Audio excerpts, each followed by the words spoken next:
Mr. President, Excellencies, distinguished delegates, I came here today to deliver the simple message. We believe that Georgia is winning peace. And here is how you can measure our commitment. Did we crumble in the face of the brutal invasion? No. Did we crack down in the face of dissent? No. Did we reduce freedom in the face of recession? No. Even in the face of adversity, we continue to contribute to the common goals established by our friends and by the international community at large.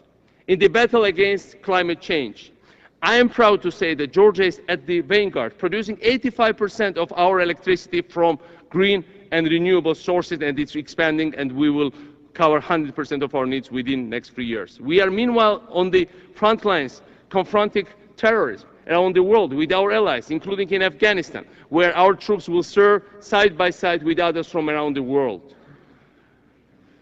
We are winning the peace because every day nations from our region become more and more independent from our common imperial legacy. Every day, regional states reject more and more the tremendous pressure coming from our common past.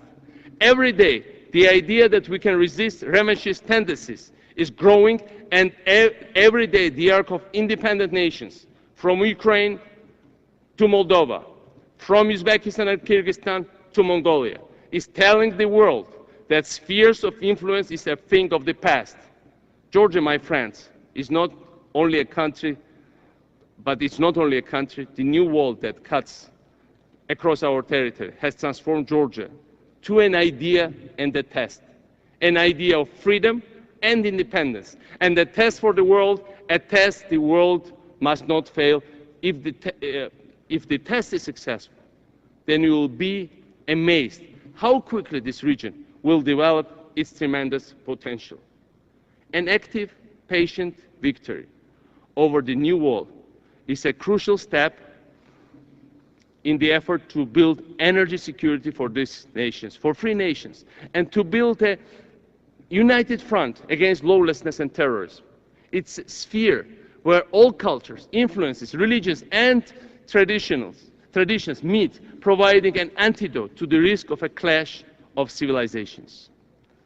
Yesterday, President Obama said clearly that new walls should not divide us, that the future belongs to those who build and not to those who destroy, that cooperation values have to prevail against division and cynicism. I want today to stress how much we share this vision, how much this vision is vital for my country and my region and beyond. 20 years ago, the Velvet Revolutions opened a new era of international relations, and a new journey began towards a free and cooperative world. I am confident we will prevail on that journey, but only if we are not complacent, only if we are not passive, and if we stand by and defend our deeply held values. After all, the clarion voice of those Velvet Revolutions 2 decades ago, the voice of Václav Havel, offered us a solemn reminder only this week about the dangers we have yet to overcome. Speaking of the new wall that now divides Georgia, he wrote, together with other prominent Europeans, and I quote, "The failure of Western democracies to respond to the dismemberment of a friendly nation, albeit a small one, can have very serious global consequences. The European Union was built against the temptation of Munich and the Iron Curtain. It would be utterly disastrous if we were to appear in any way to condone the kind of practices that plunged our continent into war and division for most of the last century. At stake is nothing less than the fate of the project to which we continue to dedicate our lives, the peaceful, democratic reunification of the European continent. We must not fail to hear Václav Havel's call, and President Obama's call, and the call of one of my personal heroes, from Russia, Anna Politkovskaya, so brutally silenced. Their calls echo across 2 decades. I remember our conversation with Anna Politkovskaya just a few days before she was murdered. She was my friend and my hero. I remember her greatest hopes, but that remains very, very fragile. Today and together, we must provide answers. Today and together, we must show leadership and vision. Today and together, we must demonstrate our common resolve, and most of all, today's hopes, and the progress that has sparked today and together. We must provide an example that the power of our values and ideals will finally unleash the tremendous human potential within all of us. Thank you very much.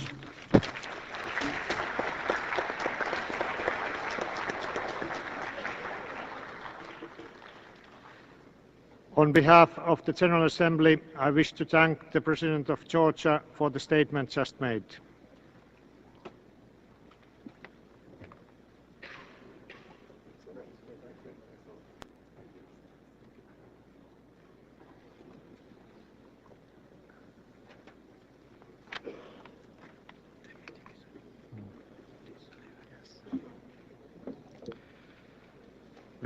We have heard the last speaker in the general debate for this meeting. The meeting is adjourned.